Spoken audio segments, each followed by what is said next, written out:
Amahoro bavandimwe, nshimiye Imana ko none duhaye umwanya kugira ngo twongere twigane ijambo ryayo. Ndashaka gusoma aya magambo: "Mwanswe none ubwo tumaze gutsindishizwa n'amaraso ye, ntituzarushaho gukizwa umujinya w'Imana nawe." Ndagira ngo murebe aya magambo. Aya ni amagambo Umwuka Wera avugira mu kanwa ka Pawulo mu gitabo cy'Abaroma. Icyo gitabo nacyo ubwacyo cyuzuye isezerano rya kera. Urabona Paul yigishaga aravuga ngo nta kindi avuga keretse ibyo abahanuzi na Mose bavuze. Mu yandi magambo, ntabwo ibintu tujya dusoma mu Bagalatiya, mu Efeso, mu Baroma ari ibintu umuntu ahimba ngo tuvuge ngo ni ibintu by'isezerano rishya. Njya numva hari n'abategwa n'icyo kibazo, ngo kuki ariko musoma gusa isezerano rishya, ntakamenye ko mu kurisoma tuba turimo tunasoma ibyo Zaburi zivuga. Nyine nk'iyo usomye muri iki gitabo igice cya 4, ujya kubona ukabona aravuze ngo Dawidi yariye amahirwe, agahita umurongo wa 6 agahita azana Zaburi ya 32. Mu gice cya mbere umurongo wa 17 na 18 azana Habakuki avuga ngo uwizera azabeshwaho no kwizera. Ku buryo nyine icyo gitabo n'ubundi cyitwa icyandikiwe Abaroma ni ibisobanuro gusa umuntu Pawulo arimo asobanura, Umwuka Wera amuhereza ibisobanuro by'icyo byabaga bivuze byo mu isezerano rya kera. Wakwigira imbere gatoya ukabona azanyemo Yesaya mu gice cya 9. Ni ukuvuga ngo iburyo n'ibumoso nta kindi yabaga yigisha, yarabyivugira ati nta kindi mvuga keretse ibyo abahanuzi na Mose bavuze. Icyo nkora ni ukubisobanura gusa icyo Umwuka Wera ambwira bisobanuye. Rero muri icyo gitabo cy'Abaroma Pawulo afata iyi ngingo akavuga ngo mwanswe none ubwo tumaze gutsindishizwa n'amaraso ye, ntituzarushaho gukizwa umujinya w'Imana nawe. Bavandimwe, ndagira ngo ikintu mukirebe. Umuntu wese ukomoka ku mugore n'umugabo unyumva avuka ariho urubanza.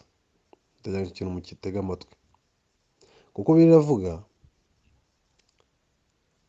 ngo ku bwa kavukire yacu twariho umujinya w'Imana. Ku bwa kavukire yacu twavutse turiho umuvumo w'amategeko.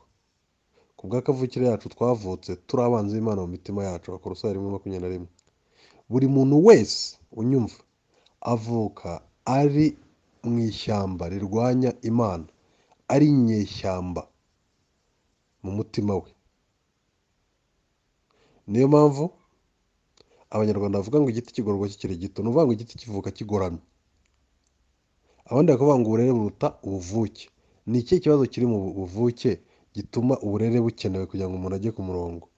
Bibiliya ikaduhishurira ko umuntu avuka agoramye, avuka muri we afitemo kamere ishaka gukora ibinyuranye n'iby'Imana ishaka. Icyo kintu twese turakivukana. Niyo mpamvu uzumva abantu bose bakeneye gushyirwaho disipurine. Kubera iki se? Nuko bavutse badashobotse. Ibyo rero biritubwira aho bikomoka. Itubwira ko bikomoka ku muntu bita Adamu dukomokaho. Mu bitekereze mutya, umubyeyi aramutse arwaye urugero arwaye amaso, noneho akabyara umwana, uwo mwana we akazarwara amaso kubera ababyeyi be bari barwaye amaso. Cyangwa mu bitekereze nk'umubyeyi urwaye, njya mbona kwa muganga y'umugore atwite baza kumupima sida kugira ngo bamenye ukuntu bari burinde wa mwana atayivukana, atahura nayo mu gihe cy'ivuka. Mu yandi magambo, muzi n'amakuru y'abana bazivukana bazikuye ku babyeyi babo. Rero virusi yitwa icyaha tuyikomora kuri Adamu. Twagera hano ku isi natwe tukayibaho tuyishimiye, tuyiserebura. Niho hava ubusinzi, niho hava ubusambanyi, niho hava kwambara mini, niho hava ubwibone, niho hava kunyereza imitungo y'abaturage niba uri umuyobozi. Ibyo byose uvuga ngo urirwanaho, ibyo byose Bibiliya iraza ikabisobanura. Bya bindi biba mu mitima yacu twese, bya bindi buri muntu wese avukana, Bibiliya y'igikora iraza igatanga amakuru kuri ibyo bintu, igakora description y'ibiri mu muntu n'ibituma umuntu ameze uko ari. Ikavuga ngo igituma abantu bose bikunda, igituma abantu bose bagira amatiku, igituma abantu bose nta n'umwe uri nta makemwa 100%, ari mu miseke igoroye 100%. igituma tuvuga ngo no one is perfect, ikavuga ngo impamvu ni icyaha cyinjiye mu muntu igihe Adamu yacumuraga. Murabyumva? Noneho abamukomokaho bose bavukana iyo virusi ibahambiriye amaboko y'umutima, ibabuza kuba bakuza amategeko y'Imana, ituma bashaka kwiberaho aho kuberaho Imana ibaha umwuka igatuma barya bakaryama. Icyo ni cyo kibazo cy'umuntu, icyo ni cyo twita icyaha cy'inkomoko. Abantu benshi bagitekereza ngo ni nk'uko umuntu avuka abarwaho ibibi gusoya, ahubwo igikomeye cyane ni uko unavukana virusi muri wowe. Ntabwo ari kuvukana urubanza kuri wowe gusa, ahubwo unavukana virusi muri wowe ituma udashobora na rimwe kuzuza ibyo Imana itegeka. Kubera ko rero Imana yera, utabashe kuzuza ibyo itegeka ahita agibwaho n'urubanza rw'uko yishe amategeko yayo. Nyine Bibiliya yita Imana ngo ni umucamanza w'abari mu isi bose. So wa muntu rero wese wavutse afite virusi muri we, atashobora kuzuza amategeko y'Imana, araza kuvuka ariho urubanza rw'Imana, urubanza rw'uko adashobora kuzuza ibyo yamuremye imutegeka inamusaba. Iyo rero tuvuga gukizwa, kimwe gikomeye Bibiliya bivuga ikintu twita gutsindishirizwa. Ni ukuvuga ngo urubanza rwatsinze, nawe n'undi wese uzabaho avuka wese urubanza rwaramutsinze, ndetse no mu kubaho kwacu ntitubasha kuba perfect. Kristo ahuye n'umusore muri Matayo 19 yaramubajije ngo nkore iki kugira ngo mbone ubugingo buhoraho. Mu yandi magambo, nkore iki kugira ngo urubanza navukanye rundiho no kuba nabasha kuzuza amategeko y'Imana binkurweho, mbe mbizi neza ndi hano ku isi ko nzajya mu ijuru ko urubanza rutakindiho. Ndagira ngo bavanemo iki kintu mu gitega amatwi. Mwuka w'Imana agiye gusubiza binyuze mu kanwa k'umwami wacu Yesu Kristo, asubiza aya magambo, aravuga ngo niba ushaka kuba utunganye rwose, uzi ko mu ndimi z'amahanga babyita ngo if you would be perfect, nko kumubwira ngo igisabwa kugira ngo uzabone ubugingo buhoraho ni uko mu maso y'Imana uba ugaragara ko nta rubanza rukuriho, uri perfect. Bavandimwe, ikintu mukiteho, mujye mureka ababa babeshya bakakubwira ngo njya wowe ngo icy'ingenzi no kugerageza ukitwararika, ngo rega twese Imana yabizi ko turi abanyantege nke. Ibyo ni ukuri irabizi, ariko Imana irakiranuka, ntizemera kujyana umuntu mu ijuru ngo kubera ko gusa yamwihanganiye. Oya, ntibishoboka. Ugomba kuba wujuje ibisabwa, ari byo bihe ugomba kuba uri perfect mu maso yayo. Ugomba kuba ikubona ikabona urakiranuka bingana nk'uko yikiranuka, urakiranuka bingana nk'uko Kristo yakiranukaga akiri hano ku isi, n'ubu nako yakomeje. Ariko rero kubera ko nta muntu n'umwe ushobora gukora ibyo ngibyo, ibyo bidushyiraho urubanza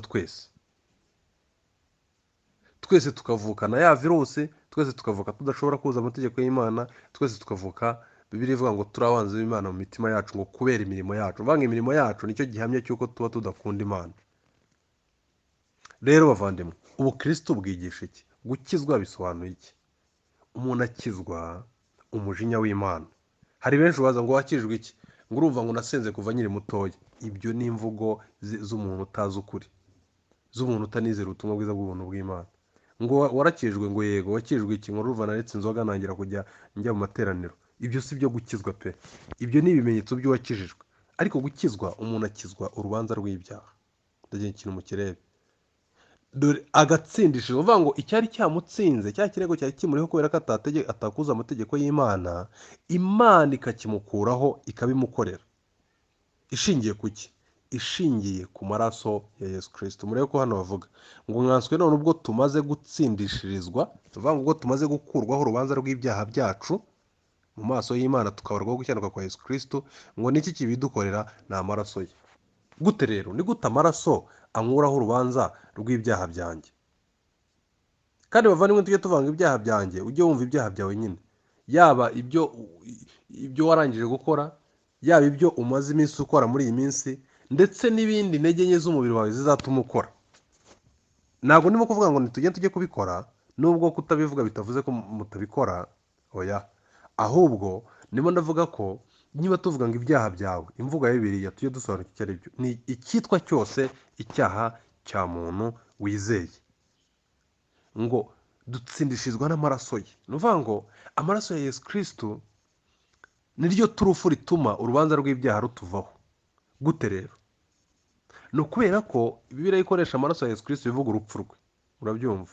Eh, iyo ivuze rero urupfu rwe bivuga ngo iki? Bivuga ngo iyo umuntu yizeye ko Yesu Kristo aza hano ku isi kumena amaraso ari we yameneye, ko yabayeho ubuzima bwakunaniye kubaho, ko yeze uko Imana ishaka umuntu aba yera, kandi ko Imana yamuhannye mu cyimbo cy'umunyabyaha, noneho iyo wizeye ibyo, kwera kwa Kristo, wa murimo yakoze ari we yasimbuwe n'urupfu rwe cyangwa n'amaraso ye, utuma Imana ikubaraho kuri umukiranutsi mu maso y'Imana, ikagukuraho cya kirego. Dutsindishirizwa, ntabwo ari twitsindishiriza, ntabwo ari dutanga ibimenyetso simusiga ko turabera ngo twemeze Imana, oya, ahubwo turabikorerwa, ni igikorwa ngirirwa. Dutsindishirizwa n'amaraso ye. Ni ugutsindishirizwa, uruvuga ngo ikirego cyawe kikuriho, umuntu akabigukorera kikakuvaho igihe wizeye ubutumwa bwiza bw'ubuntu bw'Imana. Noneho ibyo bituma iyo bigenze bityo umujinya w'Imana ukuvaho. Ntituzarushaho gukizwa umujinya w'Imana nawe?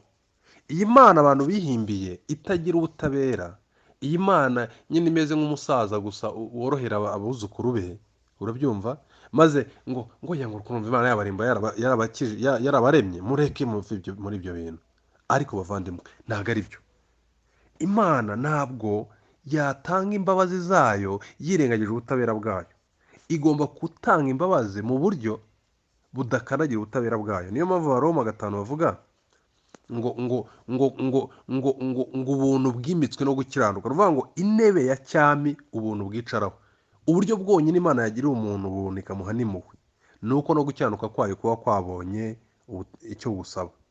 Gukiranuka kwayo kurasaba iki rero? Kurasaba ko umunyabyaha ahanwa, uhamwa n'icyaha arimbuka. Hanyuma imbabazi zayo nazo zirasaba ko umuntu yamubabarira ari umunyabyaha. Imana rero ibyo yabikoze ite? Yabigeze hite? Imana nziza ikiranuka ukuntu yabikoze ni uko yatanze Yesu Kristo aza hano ku isi, abaho ubuzima bwera 100%, ariko inemera ko ibyo yakoze nuko kubaho ko yumvira Imana byabasha kuba transferred, bigatangwa, bigahabwa undi muntu. Aho niho yagaragarije imbabazi n'urukundo sasa. None ariko kubera ko uyu Kristo yemeye kujya mu cyimbo cy'aba banyabyaha batwebwe, mutega amatwi, Imana nanone ubutabera bwayo buramuhana. Ni ukuvuga ngo ubutabera bwayo bwahannye Kristo, hanyuma urukundo rwayo rutuma igihano ahawe kibarwa kuri we mu cyimbo cyacu. Ni ukuvuga ngo Kristo kudusimbura ni igikorwa cy'impuhwe n'urukundo, ariko nanone Kristo guhanwa ni igikorwa cyo gusohoza icy'ubutabera bw'Imana busaba. Hanyuma rero ubwo akabahanwe mu cyimbo cyacu, ubutabera bw'Imana burubahirijwe, ariko nanone kubera ko yemeye kujya mu cyimbo cyacu, urukundo rw'Imana rwo ruragaragaye n'impuhwe zayo. Rero nta zindi mbabazi ziri hanze. Baravuga ngo Imana ngo uruva ngo yicaye ku ntebe z'imbabazi, ngo oya, yafashe imbabazi zayo zose nta zindi isigaranye, izishyira muri icyo gikorwa yakoze muri Kristo. Nutizera ubutumwa bwiza bw'ubuntu bw'Imana none, nta zindi mbabazi ziri hanze y'izo, uzajya ikuzimu n'upfa. Icyo kintu tugomba kukimenya. Ariko none nuhindukira ukubura amaso ukiriho, ntuzamere nka wa mukire wubuye amaso yarageze ikuzimu, ukemera kwivanaho amaso ukayakura ku by'isi. Nicyo Bibiliya ivuga, ubundi ivuga kubura amaso, ugatekereza neza ibintu uko biri ukurikije ijambo ry'Imana, ukamenya ko Kristo yaje hano ku isi agakora ibyo udashobora gukora, uzarinda upfa utarashobora. Ni ukuvuga iki? Agakiranukira Imana 100%, ariko yarangiza akanahanwa mu cyimbo cyawe nanjye. Wabyizera ibyo? Imana igafata gukiranuka ko yararahira, avuga iti ibyo niko bizagenda, ikabishyira kuri konte yawe. Hanyuma yareba ko gukiranuka kwa Kristo kuri konte yawe, ikavuga uti Uwiteka umucamanza nambonaho amaraso akanyita ukiranuka. Gukizwa nuko warabyizeye ibyo. Uyu munsi upfuye urabizi wajya mu ijuru, uruwera n'umuziranyo mu maso y'Imana muri Kristo. Iryo jambo ntitukaritakaze. Urabizi amahoro yatashye umutima wawe, urabizi neza ko urubanza rwawe imyanzuro yarwo uyibitseho, urabizi neza ko nupfa umucamanza w'abari mu isi wese Kristo ari ku ntebe azaba ari n'umwavoka wawe. Aka gakiza uragafite cyangwa uratera igiciro uvuga uti ntawamenye uko ejo bizamera? Reka bavandimwe minira, ariko buri muntu yibaze kandi abone igisubizo, kuko ijambo kwizera ngibi mu byanditswe byera, ntihagire umuntu urimbuka yizize.